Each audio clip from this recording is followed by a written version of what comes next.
Assalamualaikum warahmatullahi wabarakatuh. Apa kabar sahabat Safe Zone semua? Baiklah, hari ini kita kembali akan membahas tentang bagaimana cara meningkatkan empati dan juga regulasi emosi. Nah, saat ini mungkin kita melihat bagaimana sosial media yang ada di genggaman kita saat ini. Nah, Microsoft mengumumkan tingkat kesopanan penggunaan internet sepanjang tahun 2020 dan ini termasuk di negara Indonesia. Nah, dalam laporan tersebut ternyata hasilnya mengungkapkan bahwa netizen Indonesia menempati urutan terbawah se-Asia Tenggara dan alias paling tidak sopan di wilayah tersebut. Benarkah netizen Indonesia paling tidak sopan? Mungkin teman-teman semua bisa menjawabnya sendiri dengan melihat bagaimana komentar-komentar yang ada di media sosial.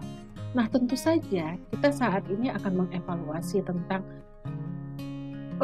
peran dari masyarakat Indonesia sendiri yang selama ini terkenal sebagai individu yang sangat ramah dan tamah di mana saja kita berada. Nah,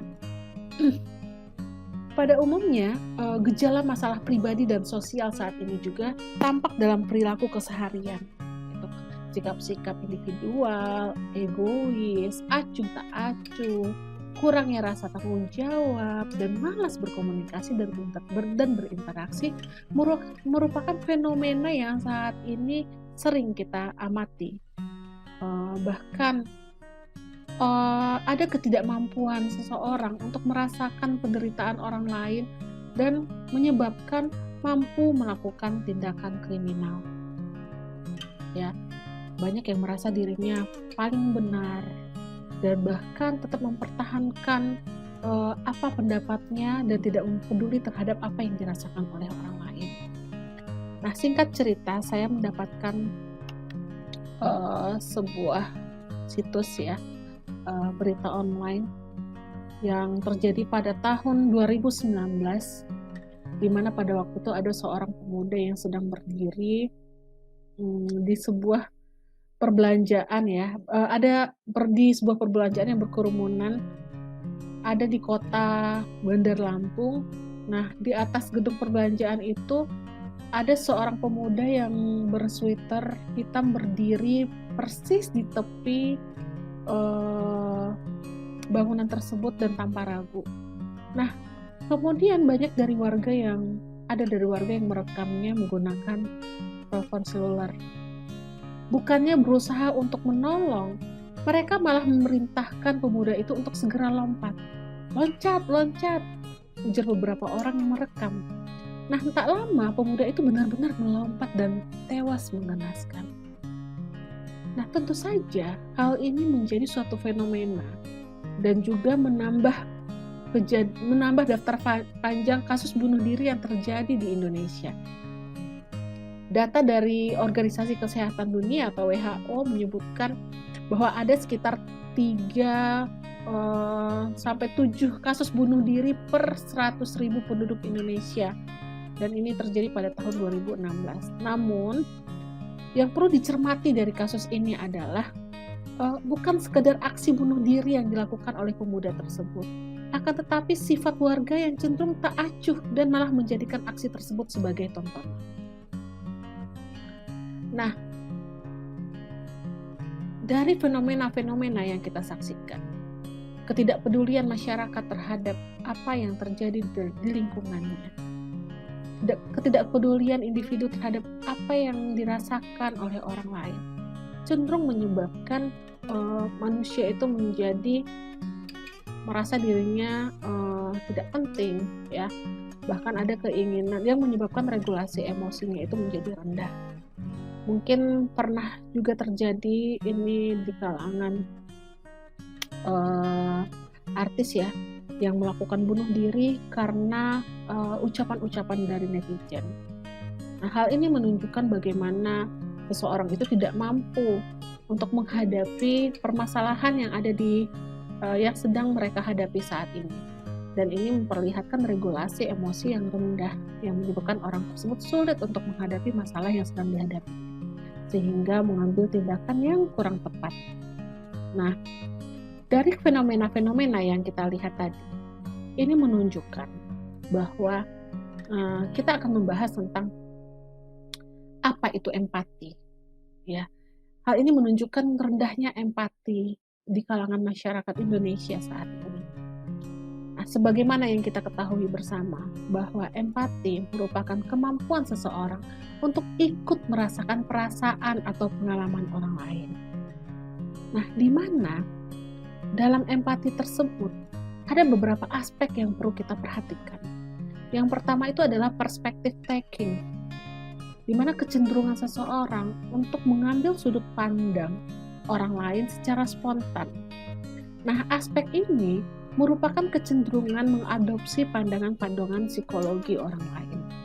Selanjutnya adalah fantasi, yang merupakan kemampuan seseorang untuk mengubah diri secara imajinatif ke dalam perasaan dan tindakan dari karakter-karakter yang ada, baik itu di buku-buku bacaannya, di layar kaca, atau di permainan-permainan.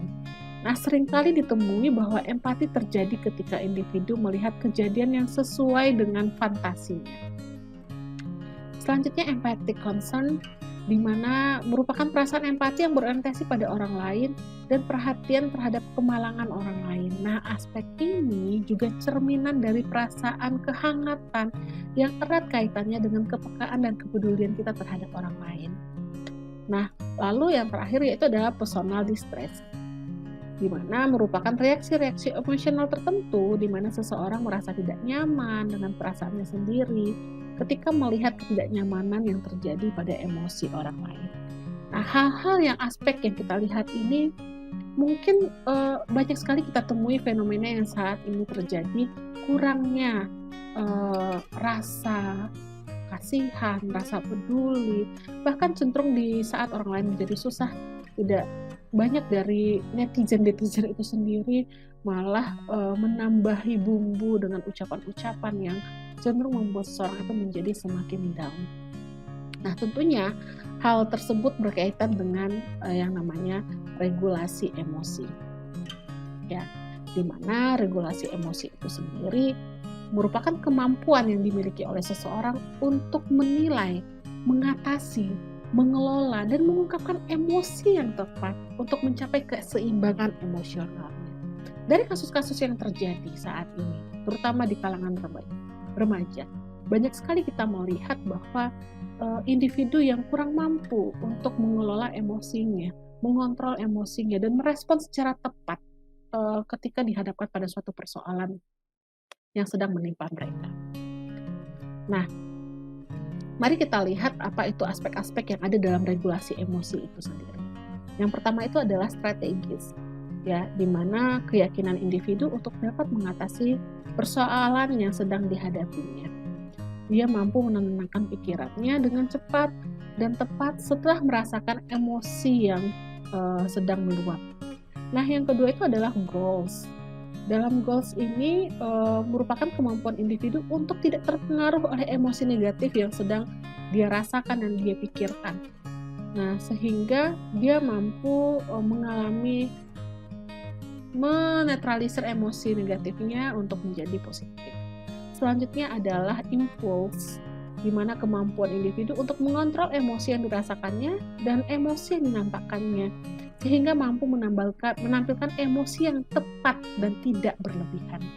Dan yang terakhir itu adalah acceptance, bagaimana seorang individu itu menerima peristiwa yang menimbulkan perasaan negatif dan tidak merasa malu atau merasakan serta mengungkapkan emosi negatif tersebut.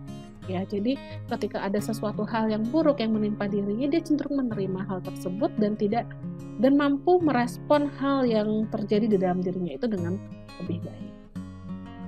Nah, karena kita lihat fenomena-fenomena yang terjadi saat ini yang menunjukkan empati dari masyarakat yang kurang dan juga regulasi emosi dari individu yang bersangkutan dalam menghadapi permasalahan yang dihadapinya itu juga masih rendah, maka diperlukan suatu teknik yang lebih tepat sehingga orang tersebut mampu mengembangkan empatinya dan menunjukkan regulasi emosi yang tinggi sehingga dia dapat berperilaku yang lebih tepat. Nah, salah satu terapi pendekatan yang dilakukan ya supaya kita bisa merasakan apa yang orang lain rasakan itu di dalam Islam, kita dapat melakukan terapi puasa ya. Terapi puasa merupakan pendidikan dan penelusuran jiwa dan penyembuhan bagi berbagai penyakit jiwa yang ada di dalam tubuh. Nah, ditinjau dari segi ilmiah, puasa juga dapat memberikan kesehatan jasmani, rohani, segala sesuatu yang diperintahkan oleh Allah dan juga tujuannya tersendiri. Nah, semua yang dilakukan oleh manusia-manusia semata-mata untuk menyembah dan mendekatkan diri kepada Allah. Akan tetapi, ketika manusia itu sendiri sadar akan manfaat yang didapatkannya, maka hal tersebut akan menjadi terapi, penyembuhan untuk baik itu untuk diri fisiknya maupun kesehatan mental yang ada di dalam diri manusia itu sendiri. Nah, tujuan dari berpuasa ini kalau kita lihat itu dari beberapa aspek itu ada dari 3 aspek. Yang pertama itu adalah dari aspek kejiwaan. Di dalam Al-Quran sudah dijelaskan bahwa tujuan puasa itu adalah untuk menjadikan seseorang itu berjiwa takwa. Takwa adalah menjaga diri dengan secara taat, menjalankan perintah Allah dan menjauhi larangannya. Nah, orang bisa taat dengan Allah apabila jiwanya kuat akan perintah Allah dan tidak mau menturutkan hawa nafsunya. Kita sendiri tahu bahwa puasa itu adalah bagaimana kita menjaga hawa nafsu kita, baik itu menjaga dari perasaan lapar, perasaan marah, atau hal-hal yang membatalkan puasa kita. Jadi ketika kita berpuasa, kita dilatih untuk mengembangkan aspek kejiwaan yang ada di dalam diri kita sendiri. Nah, yang kedua itu adalah aspek kemasyarakatan atau kemanusiaan. Apabila orang merasa lapar pada waktu puasa, maka akan terketuk hati dan ingatannya kepada orang fakir miskin. Nah, dalam satu riwayat, ketika Nabi Yusuf diberikan kekuasaan atas gudang makanan di Mesir, ia banyak berpuasa. Justru Nabi Yusuf banyak berpuasa. Nah, saat Nabi Yusuf ditanya, mengapa kamu berpuasa? Padahal kekuasaan itu jatuh di tangan beliau. Namun Nabi Yusuf menjawab, apabila saya terlalu kenyang, saya takut lupa kepada perasaan lapar yang didera oleh orang-orang fakir. Jadi bagaimana puasa itu mampu mengembangkan sifat kemanusiaan yang ada di dalam diri kita. Yang ketiga itu adalah tujuannya dari aspek jasmani. Hadis riwayat Ibnu Majah dan Ibnu Hibbah mengajarkan bahwa tempat manusia tidak ada yang lebih buruk dipenuhi daripada perutnya sendiri. Nah, cukuplah orang makan sekedar dapat menegakkan punggungnya. Apabila harus diadakan pembagian, hendaknya sepertiga dari itu untuk minuman, dan sepertiga lagi untuk makanan, dan sepertiga lagi untuk nafasnya. Jadi kita juga tidak boleh berlebih-lebihan dalam memakan sesuatu ya. Nah, tentunya dengan puasa kita akan menjadi individu yang lebih sehat karena kita menjaga tubuh kita dari porsi-porsi yang telah ditetapkan ya, yang sudah seharusnya kita konsumsi untuk diri kita. Nah, hal yang terakhir yang mungkin berkaitan dengan materi kita, bagaimana mengembangkan empati dan regulasi emosi, adalah kita melihat manfaat dari puasa itu sendiri ya. Jadi dalam manfaat berpuasa itu kita akan diajarkan bagaimana kita bersabar dalam menahan lapar, gimana sabar dalam menanggung beratnya dalam mendapatkan rezeki ya. Sabar dalam menanggung beratnya mendapatkan rezeki ini mungkin kita akan menjadi individu yang lebih bersyukur terhadap apa yang kita dapatkan saat ini. Lalu manfaat psikisnya, bagaimana puasa itu dapat menimbulkan perasaan belas kasihan kepada orang miskin, sehingga akan mendorong kita berbuat baik terhadap orang lain ya. Dan yang ketiga itu adalah manfaat medis dan terapeutik. Nah, jadi apabila dalam hal ini ya penyakit fisik, kesehatan manusia itu sangatlah besar pengaruhnya ya terhadap kesehatan jiwa kita. Sehingga ada pameo-pameo yang terkenal, akal budi yang sehat terdapat tubuh yang sehat. Maksud dari perkataan itu adalah apabila di dalam tubuh kita sehat, maka akal kita akan sehat, pikiran sehat, perbuatan yang terdapat dalam diri kita itu akan menjadi lebih baik. Jadi sehingga ketika kita sudah mampu merasakan apa yang orang lain rasakan, kita akan menjaga hubungan baik kita dengan orang lain. Ya, kita akan mampu peduli terhadap kesusahan yang dirasakan oleh orang lain. Dan tentu saja ketika kita berpuasa, kita selalu berusaha untuk mengontrol segala tindakan yang akan kita lakukan.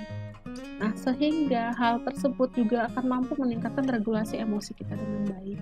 Tentunya ketika kita ditimpa suatu persoalan, kita akan mencoba untuk menerima hal tersebut, ya, di mana penerimaan ini merupakan salah satu aspek dari regulasi emosi, sehingga kita mampu berpikir positif dan juga kita dapat mengembangkan kemampuan regulasi emosi kita menjadi lebih baik, dan kita dapat bertanggung jawab terhadap apapun yang kita lakukan, sehingga tidak muncul penyesalan dan hidup kita akan menjadi lebih bahagia. Baik, mungkin demikian sahabat Safe Zone salah satu tips yang saya berikan, sehingga mungkin kita akan menjadi individu yang lebih bermanfaat lagi, menjadi individu yang lebih baik lagi, dan yang paling penting kita mengamalkan setiap apapun yang telah diajarkan oleh Rasulullah terhadap kita. Salah satunya itu yaitu dengan berpuasa. Baik, sekian dari saya. Mohon maaf apabila ada kesalahan. Assalamualaikum warahmatullahi wabarakatuh.